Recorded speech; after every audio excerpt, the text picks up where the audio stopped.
Get your ears wrapped around the Golden State Media Concepts Basketball Podcast. All the scoop you need to know, from college basketball to the NBA and even March Madness. News of your rising stars. Topics on and off the hardwood. This is the Golden State Media Concepts Basketball Podcast.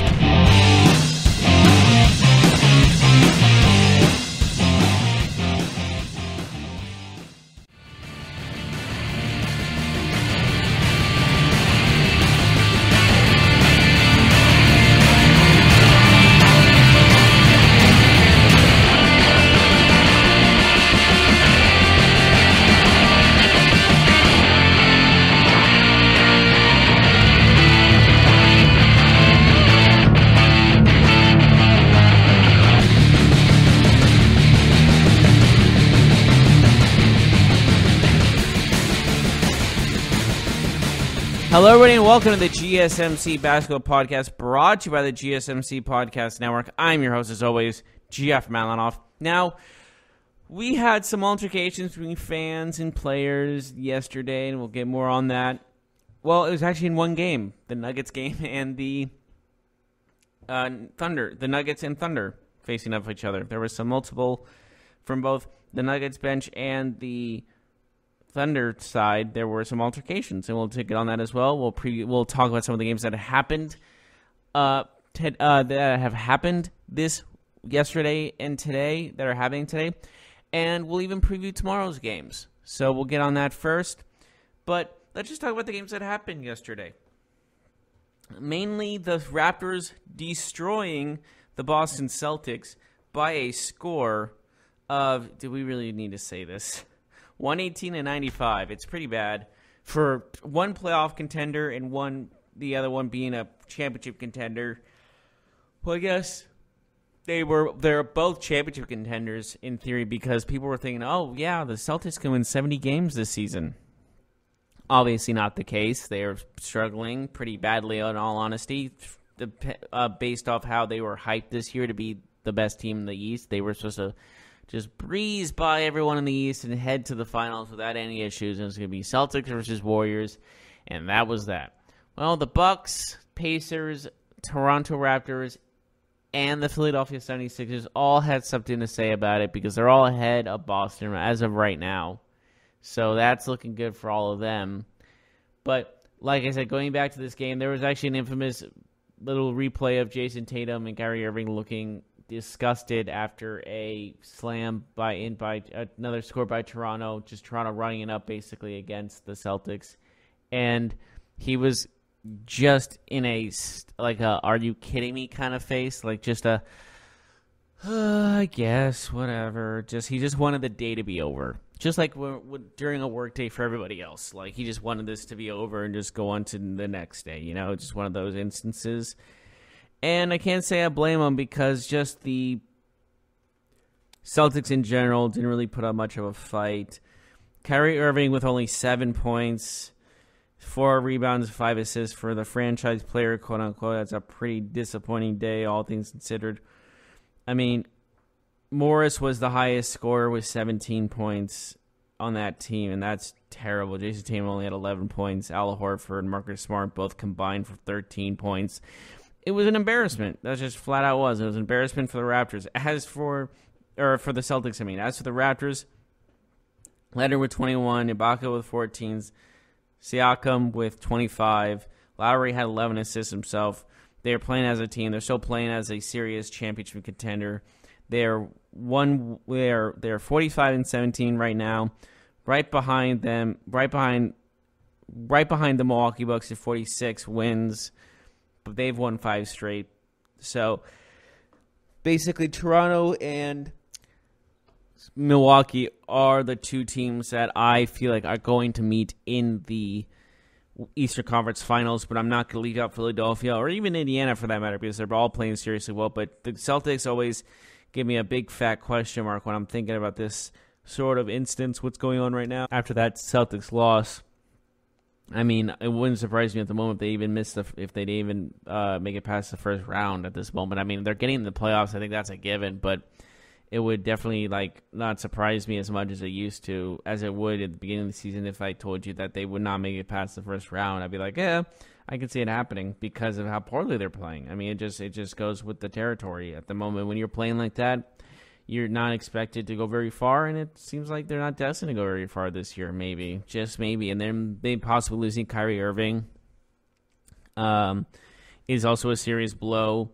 That means they couldn't go for they shouldn't be able to attempt to go for Anthony Davis, because without Kyrie Irving they would have to trade at least 5 of their best players to the Pelicans for Anthony Davis, and Anthony Davis is back where he was in New Orleans but now in Boston. So it just all seems like it's been going downhill. If Kyrie leaves, it's a sign of very bad things to come. Let's just leave it at that. And what I mean by that is just there's going to be a slump. There's going to be a time of, how do I explain this? It's going to be a it's going to be a downhill slump for years to come. They're going to be in the early 2000s stage where they weren't really making the playoffs. They weren't really a serious contender. They weren't really taken seriously. So that's how I see it, at least, that going down if Kyrie leaves. Because, like I said, they couldn't go for they won't be able to go for Anthony Davis. And without Anthony Davis and Kyrie Irving, they're dead in the water. So, I mean, they have a draft pick. They have the Kings draft pick coming up. But honestly, the Kings, if they make the playoffs, will be pretty worthless, all things considered. So that just won't really work out for anybody. I mean, this just seems like everything that was supposed to go right for the Boston Celtics has gone wrong. I mean, how else can you explain that? This is supposed to be the team of the future, and now they're looking pretty vulnerable. They're looking not pretty good right now. They're looking pretty struggling, and they're looking like this team has a lot of downside rather than upside. So that's a serious concern, in all honesty. So seeing that is if I'm a Boston fan, I'm thinking, God, the Patriots won a Super Bowl, because I don't think the Celtics are going to win a championship for quite some time. I think how short there's time. They were in the Eastern Conference Finals last year, and next thing you know, they might be in a rebuilding period.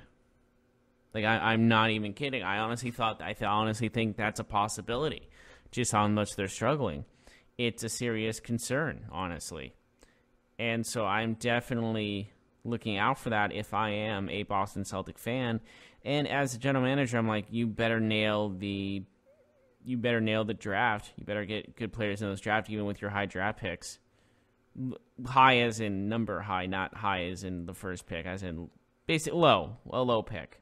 So definitely a lot of question marks regarding the Boston Celtics, but once it gets to the playoffs, we'll see how everything goes down, because again, that's where you separate the men from the boys, if you will.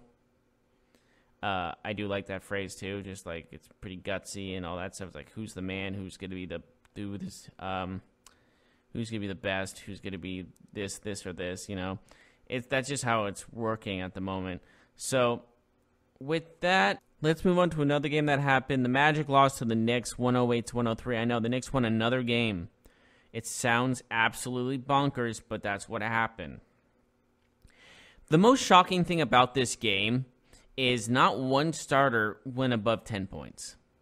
Dennis Smith Jr. led the starting lineup in points with 9. Here's how the bench did.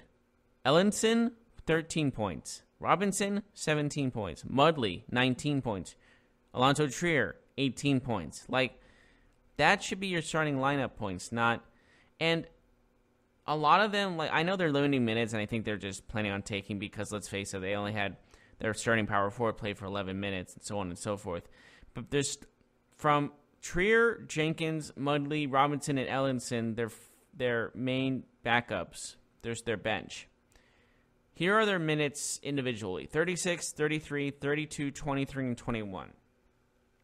They played the number of minutes a starter should play. Now, I'm not sure if this... I'm pretty sure this is a tanking idea, basically, all things considered. But when you win a game against a team that's trying to make the playoffs in the Orlando Magic, and yes, they're trying to make the playoffs, it's not very successful when your bench players are winning you games. It's like it's backfiring on them because obviously they're fighting for Zion. They're playing for Zion, a.k.a. their bench, and they're tanking for Zion. I think that's what everyone is clearly saying. But the problem is, if you're the worst record, you're not really guaranteed anything because of the new lottery system. And with that, like, you just got to be one of the worst. You don't have to be the worst to get the best opportunity. So with that, I guess it kind of eliminates the idea of tanking, but obviously that's not the case. These teams are the Knicks are obviously still tanking for one of the best draft prospects since LeBron, probably the best draft prospect since LeBron James, which is the most hyped at least, because he is looked at very highly. He's looked at as a serious, like, legendary player in this league. Like, we haven't seen hype like this since LeBron James, that's for sure. Absolutely, for sure, we haven't seen something like this since LeBron James. And with that, this loss clearly does not help the cause to get Zion, the road to Zion, the tank for Zion, the lose for Zion, the draft for Zion. I'm not sure what the hashtag really is, but in general, it just shows the facts that, yeah, this team is looking to get Zion, hopefully to get Kevin Durant in free agency, maybe even sneak in Kyrie Irving, maybe somebody else. But they have up to 2 max contracts, and if they get the number 1 overall pick, they'll get Zion, which would be them going from the worst team in a laughingstock in the NBA to a serious threat in the NBA with a Zion, Durant, Kyrie possible forming there in New York, which would be just insane to think about. But also, I think even without the number 1 pick, they can still get a quality player and still get Kevin Durant and still get Kyrie Irving because they have all that cap space. They have, like I said, they had 2 max contracts available. And why wouldn't you take that if you're Kyrie, or why wouldn't you take that if you were Durant? Because of the fact not only are you getting this money, max contract deal, but you're in the New York market. You're getting paid tons and tons of money, just because you're in a huge market as well. So it helps you both ways. Absolutely helps you both ways. So we are going to take a short break. When we come back, we'll be talking about the Thunder Nuggets game, but some other things happened in that game that were not basketball-esque related, and we'll get right on that when we return.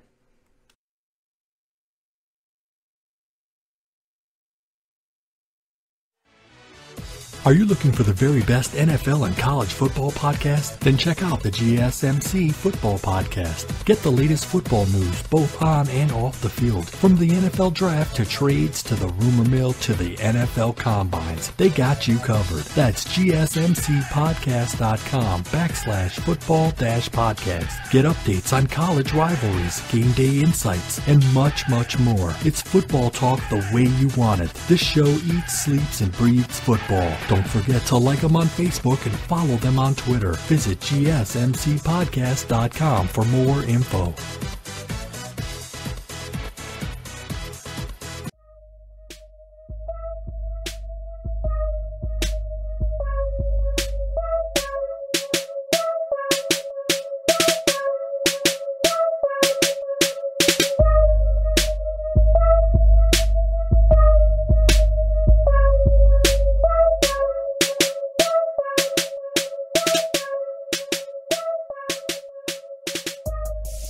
Welcome back to the GSMC Basketball Podcast. Just finished up the 2 games that happened, and then one very important game that happened yesterday. But the game wasn't mainly the topic. There was 2 altercations with fans by players. The first one being Isaiah Thomas. And Isaiah Thomas is shown in video standing up, looking over the bench, and altercating with a fan. Didn't get in his face or anything, but just stood up and started saying some things to the fan. Fan was saying some things back. There's security in front of them, in between them, trying to break it up. But it seemed to me that Isaiah Thomas heard something that was very touchy, and he reacted in a very altercating kind of way, like as in, like, I will fight you. Maybe I could be wrong on that, but it's more along the lines of just like, yeah, up yours kind of a deal. And it just seemed like these two were, it just seemed like he got pushed over the edge somehow. I'm not sure what the guy said. It's unknown what the guy said as far as the knowledge I've seen. But I think it's more along the lines of just like, you're really hurting yourself. When you altercate with fans, I know what they say are hurtful things. We've said this before in the podcast. But you got to be stronger. You got to be tougher skinned. I know, like, Durant's not, and Russell Westbrook can be up there in tough and with loose, with sensitive feelings and all this other things. But I think it's more along the lines of just let those guys say what they want and just leave it alone.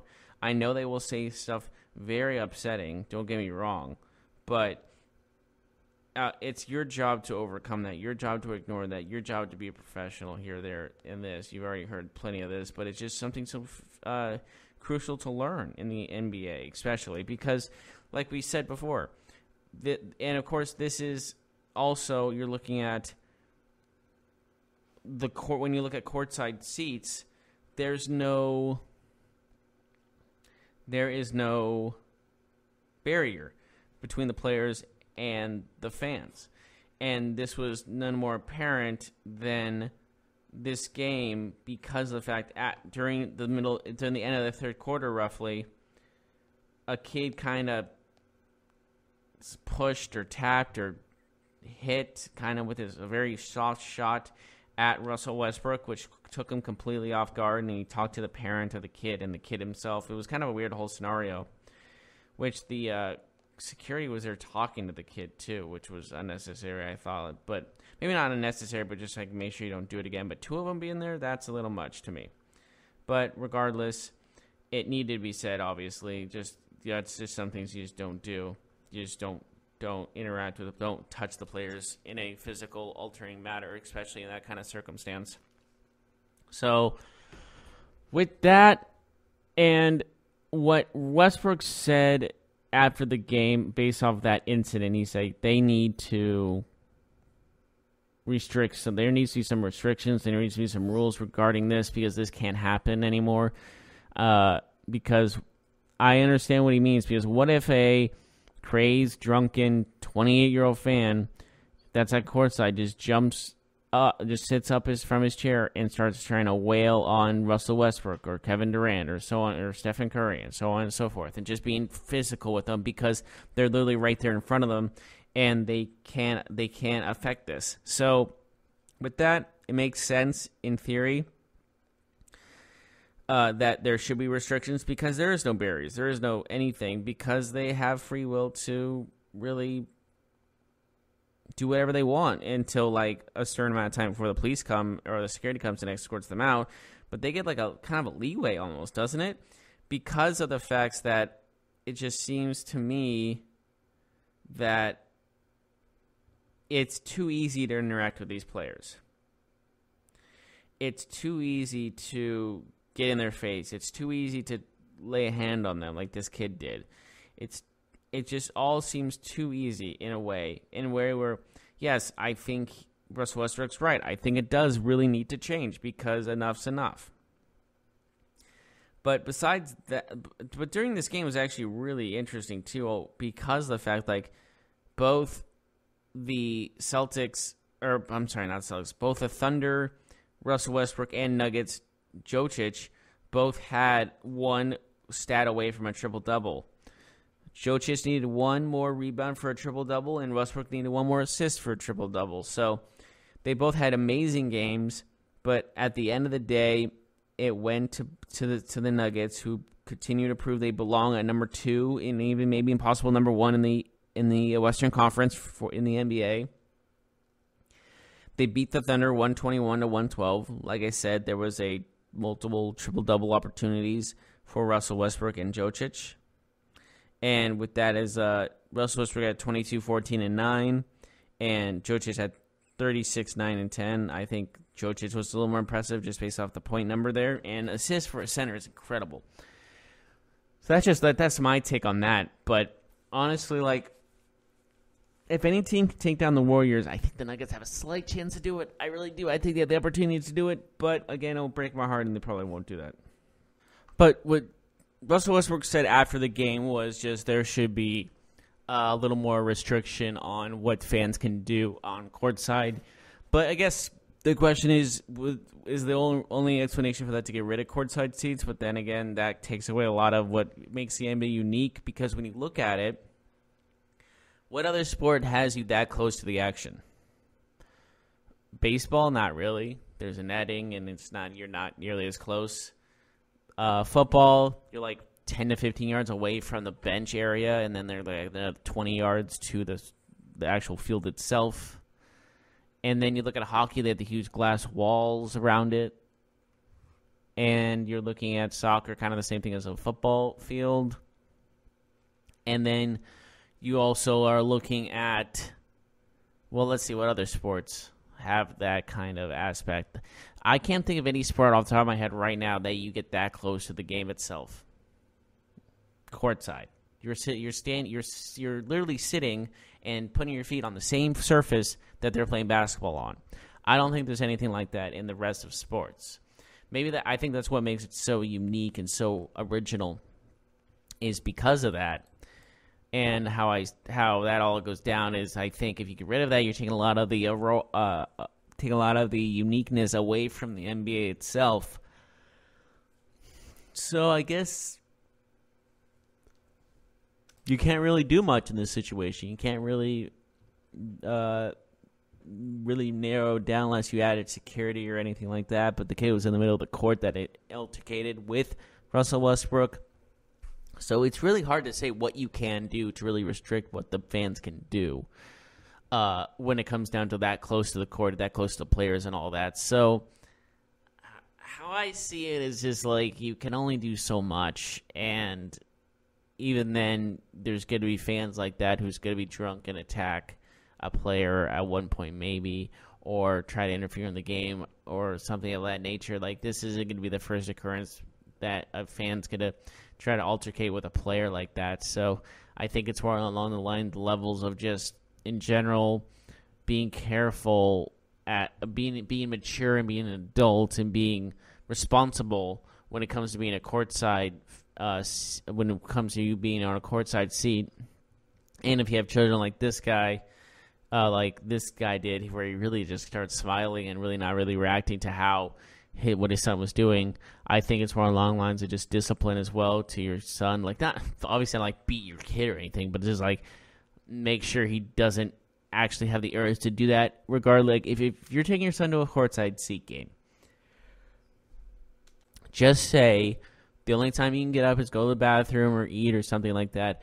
Do not try to talk. Do not try to touch the players. Do not try anything like that. You can talk to the players. Just say, like, hi to them. Like, try to wave to them. Because that's kind of adorable if it's a kid and all. But don't try to touch them, or don't try to push them, or whatever the kid was trying to do during that Nuggets Thunder game. But regardless, that's just how it should be going. But we're going to take a short break. When we come back, we'll preview today's games, and then we'll preview tomorrow's games as well and see how all those are going to go down. Maybe as well as some of the Lakers question marks that are happening and if they're going to make the playoffs or not, which honestly, at this point of the season, it'll be a long shot for the Lakers to get in the playoffs. So we'll get right on that when we return.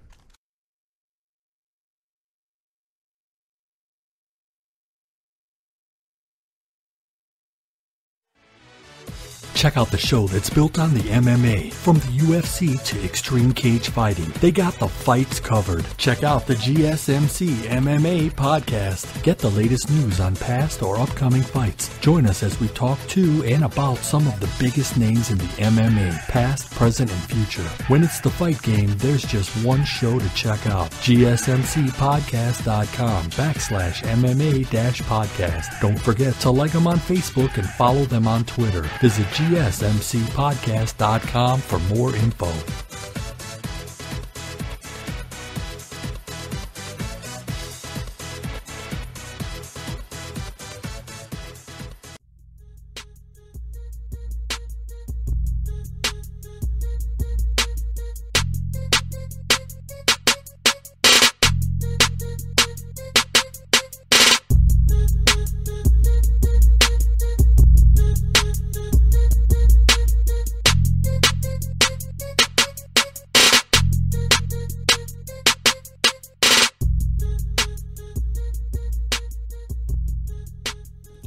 Hey guys, welcome back to the GSMC Basketball Podcast. Do you guys remember the Rob Lowe DirecTV commercials? Like, hi, I'm Rob Lowe, and I have DirecTV, and I'm painfully awkward Rob Lowe, and I have cable. I always loved those commercials. I thought they were the funniest things.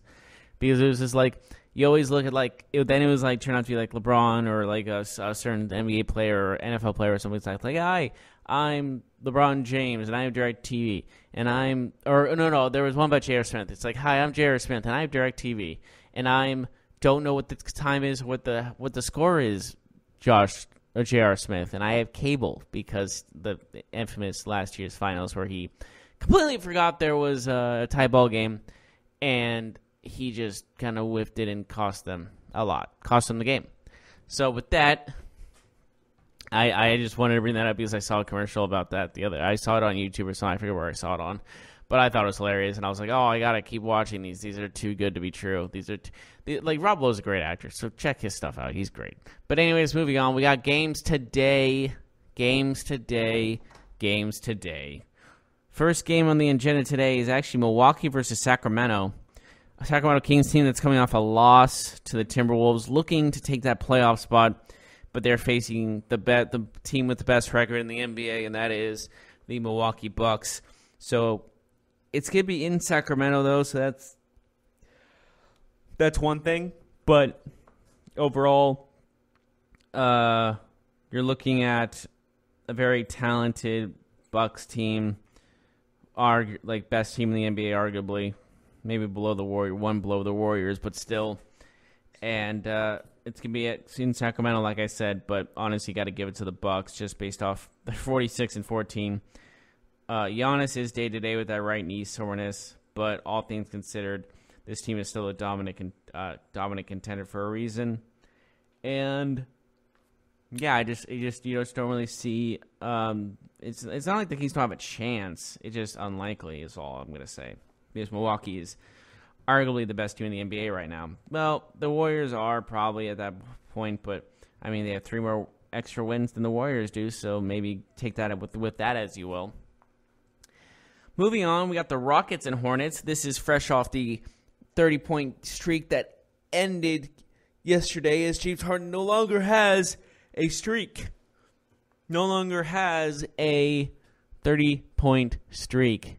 It ended yesterday. Heartbreaking fashion as James Harden had 28 points, so close to that 30-hit point marker. And even at the end of the game, there were 3 or 4 guys guarding him with 5 seconds left, so he wouldn't be. The game was already over, but he wouldn't be able to shoot it up and make it to 30 points. They made sure he didn't make it to 30 points.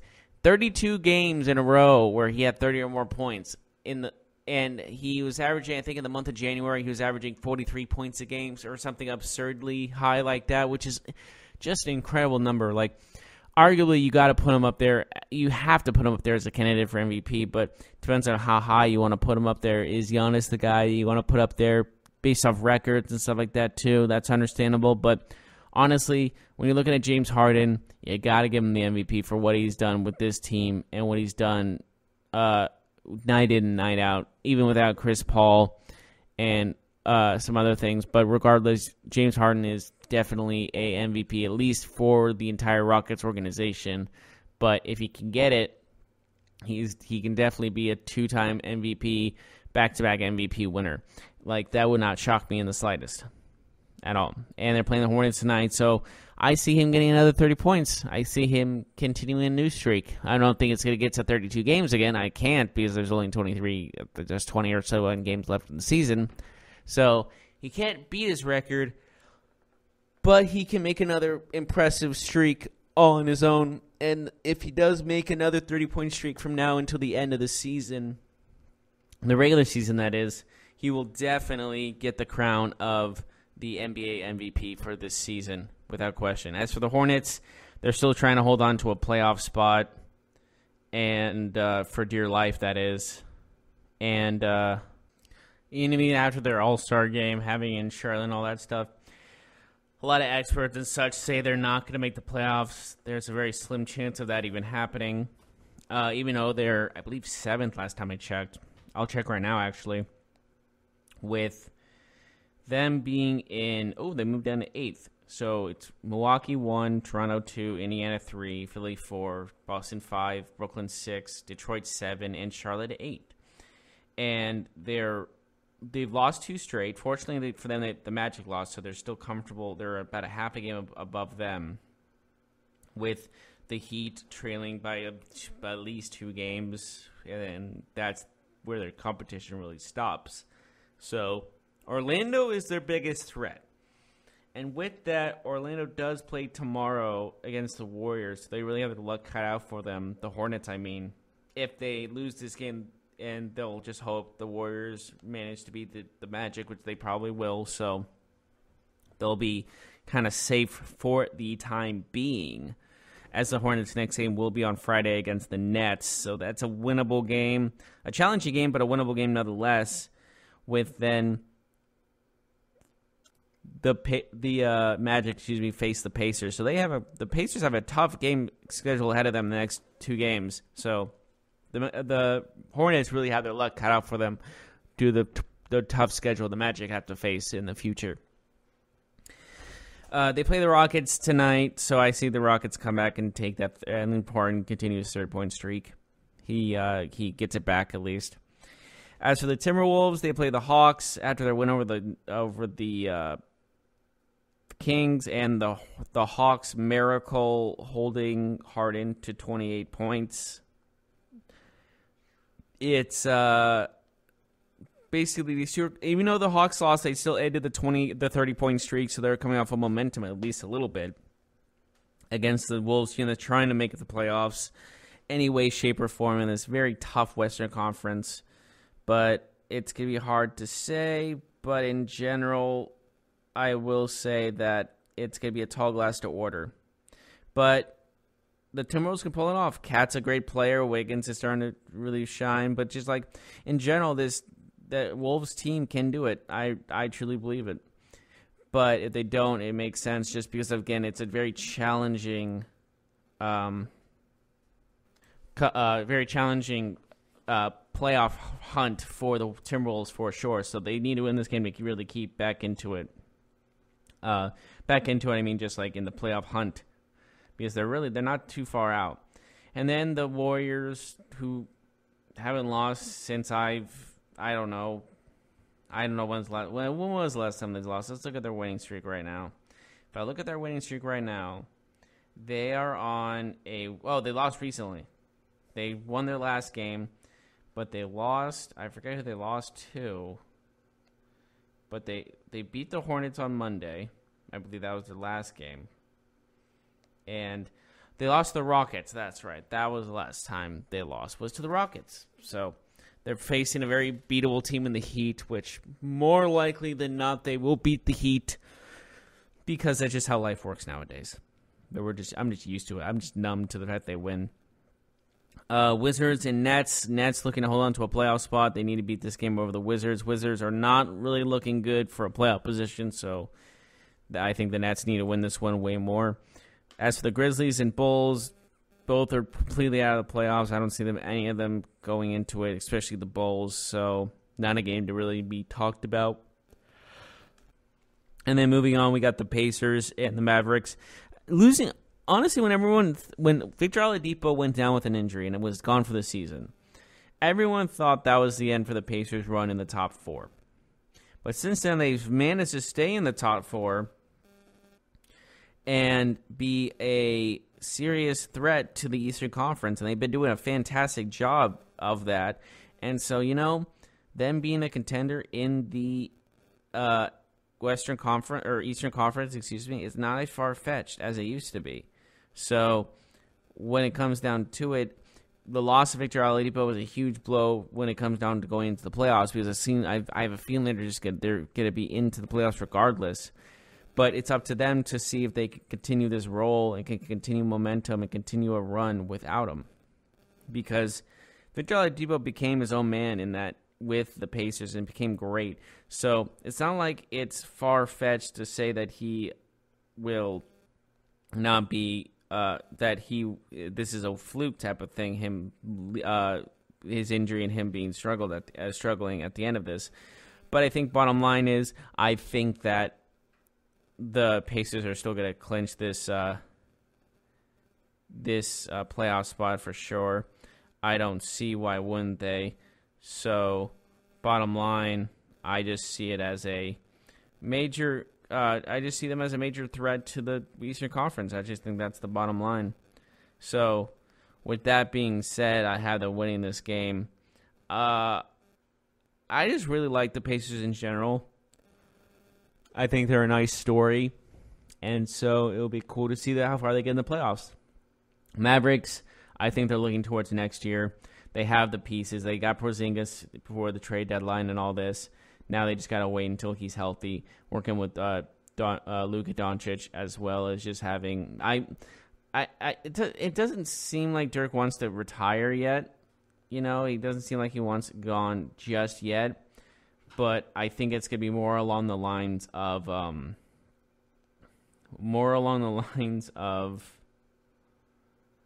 just him being a kind of an assistant coach, if you will. Be a leader of the younger guys, especially the younger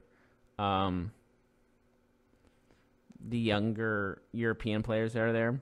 So I think that's what it's going to come down to, in all honesty. So, well, we'll see how everything turns out, but it seems like it's going to be an interesting future for the Dallas Mavericks, who might be contenders sooner rather than later. So we'll see how all of that goes. But as for this season, it looks like this one's a pretty lost cause, all things considered, in my opinion. But you can totally disagree with me, but that's just how I see it. And if they do, they might be, I think they're going to be contenders by next season. I really do. So that's just how I see it. I think that's how it's going to go down. But regardless, moving on from that game, we're going to go to the Pistons and Spurs. Spurs are kind of on a little bit winning streak. They're trying to keep their playoff hopes intact. They're in the 8th seed now. Last time I checked, Sacramento's right on their tails too. So, because if they go into a tiebreaker with the Kings, because the Kings have beaten them in their season series, so if they tie like identical records and all that, then it comes down to the fact that like the Kings would take the 8th seed because they beat the Spurs in the series. So a serious momentum for the Kings if that ever comes down to it, if they stay in these 8 and 9 spots and try to tie with them, because that's all they would need to do. So if anyone needs to win, the Spurs need to win, and they need to win now. So definitely a serious game. All these games become more and more serious as the games lessen, because we're almost less than 20 games left into the season. So it's definitely going to be interesting to see how the rest of it goes with the Spurs. It's basically a race for the Spurs, Clippers, and the Kings.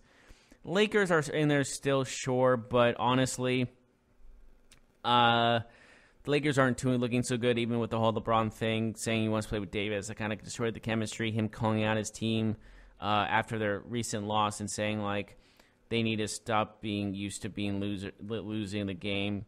Kind of almost insulting them, honestly, it felt like. So with that kind of circumstance, I do see it as a LeBron's kind of losing this whole leadership thing. That's how I see it, at least, is my opinion. This is kind of like losing his leadership role, just how everything's been going down with this whole Anthony Davis thing, as well as just him calling out his teammates. It just doesn't seem like this relationship's going too well, all things considered. That's just how I see it personally. But we'll see how everything turns around.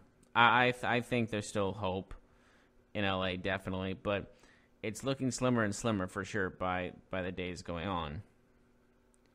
And speaking of like just the season winding down and all these games being important, today we have the Celtics facing the Blazers. Same record almost, 1 loss difference, 24 losses to 23 loss, Trailblazers over Celtics, but they have the same wins.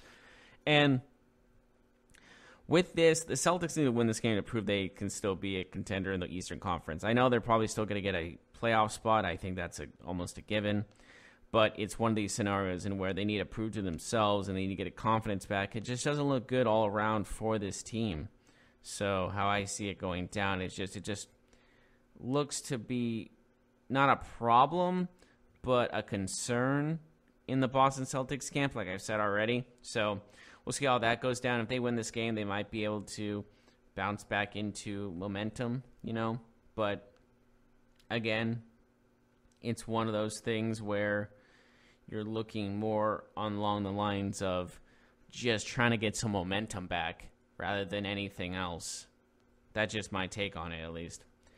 Other games, Clippers and Jazz. Jazz and Clippers both fighting for playoff spots. It's all getting close. It's all coming down. Like, when you look at let's see. Let's just look at the Western Conference again in detail. Besides, after Houston, after their 35-25, the fifth-place Houston Rockets, Utah, LA, and San Antonio all are one game apart. Utah has 33 wins, LA has 34 wins, and San Antonio has 33 wins. And right behind them is Sacramento with 31 wins. So these four teams, you can add the Kings into that list because they're not very far behind, are all fighting for these playoff spots, and it could be anyone's playoff spot, honestly. The Kings can move up to the 6th seed by this point if they get momentum going, because they have one of the weakest schedules going to close the season. So they're not something you can look at upon lightly either. Because after this tough schedule ahead of them, they face the Knicks twice, and they play the Heat, and they play not the Heat, excuse me. They just play a lot of these weaker teams. I mean, they actually might play the Heat too in Miami. But it's one of those things where they're facing these weaker teams, and that could get them into a playoff spot for the first time since, I believe, 2006. So these four teams, the one team facing up being the Kings, are all fighting for these playoff spots because they all could just change at any moment. These positions can change at any moment. They already have, basically, with the Spurs and Clippers switching recently. So it's a serious question of who's really going to come out on top in these games, and it's fun to watch. It makes the NBA a lot more exciting when you're looking at the bottom of the playoff list, and these teams are looking so evenly matched that it's too tough to call. And that's what you got to love about these sports is it could be anybody's game. Really anybody's game, and it's super exciting about it too. So I'm looking forward to seeing how all that goes. But if I had to make a guess who's going to be on the outside looking in going into these playoffs, see, this is where it gets tricky because you got to look at the fact the Kings have a weak schedule ahead of them, that they're the outside ones looking in. And you also got to look at the facts of the Spurs are kind of struggling. The Jazz are not looking to the Jazz, and the Clippers everyone thought they were looking to get just a draft pick, a lottery draft pick, because they got rid of their best player, Tobias Harris, which to me looks like they're also going to be going for 2 max contracts, maybe one, or just try to get at least 1 max contract next year, maybe a Kawhi Leonard they're going for. But again, they could still make the playoffs this year. There's just a lot of different storyline branches going into looking into the Western Conference playoffs. And then of course the 8th seed would have the biggest disadvantage, I would say, because then they have to play the Golden State Warriors. So it's one of those things where you're looking at more along the lines of who's going to be the unlucky one to be the 8th seed. Because yes, you make the playoffs, but you're probably going to get swept by the Warriors. So you're looking at more of the long lines of so I think the fight for seventh seed in the West is the most crucial one, because you don't have to play the Warriors. You probably have to play the Nuggets, which might be more nothing against the Nuggets, but I think that series might be more of a chance to win. Probably not a good chance, but still better chance than the Warriors, just based off the Nuggets postseason experience is less than the Golden State Warriors experience. So we'll see how everything goes in this situation, but I'm looking forward to it. And to finish off this list here, we got the Lakers versus the Pelicans again. And last time these two played, the Pelicans kind of handed them the loss. And so with that, I'm not sure if Davis is playing or not. I'm pretty sure that's unknown at this time. What do the Lakers and LeBron have to do to get on the same page again? Because obviously they're not on the same page. And there's obviously a lot of question marks regarding this. And so with that, I do have to say, like, okay, there's a lot of questions regarding this whole team. The Lakers are kind of like the Steelers in the NFL. If you watch both, you kind of get that because, like, their best players are kind of at odds with each other, and it just seems like there's nowhere to go but down with this organization. But I could be totally wrong on that as well. But it just seems to me that there's a lot of negativity involved with the LA Lakers, and maybe we'll see a comeback of momentum, and they just got to get along. I think they all just need to go on like a camp retreat into the woods and just make some s'mores and just talk to each other and get along and tell each other their secrets and just hug it out, just be bros. But again, that might be easier said than done. But I think that would be our show. But well, actually, before we end the show, I'll talk about tomorrow's games just very briefly since we don't have this show tomorrow. We got the Timberwolves and Pacers, Magic and Warriors, like I said before, Cleveland and New York, two of the worst teams in the NBA facing each other. All the excitement there. Sixers and Thunder, two contenders, very exciting. Rockets, Heat, and then Jazz, Nuggets. So that not as entertaining as this day's of games, but still entertaining nonetheless. But that will be our show today. Thank you so much for joining us. And please tune us in for the basketball show on Friday as we have some more games to talk about. And, of course, we have the sports show tomorrow. We have football tomorrow as well as soccer tomorrow. And on Friday, we not only do we have basketball, we have football again, and we have our all-sports show every day like we usually do. But thank you so much for joining us. As always, I'm Jeff Malinoff, and I'll see you next time. You've been listening to the Golden State Media Concepts Basketball Podcast, part of the Golden State Media Concepts Podcast Network. You can find this show and others like it at www.gsmcpodcast.com. Download our podcast on iTunes, Stitcher, SoundCloud, and Google Play. Just type in GSMC to find all the shows from the Golden State Media Concepts Podcast Network, from movies to music, from sports to entertainment, and even weird news. You can also follow us on Twitter and on Facebook. Thank you, and we hope you have enjoyed today's program.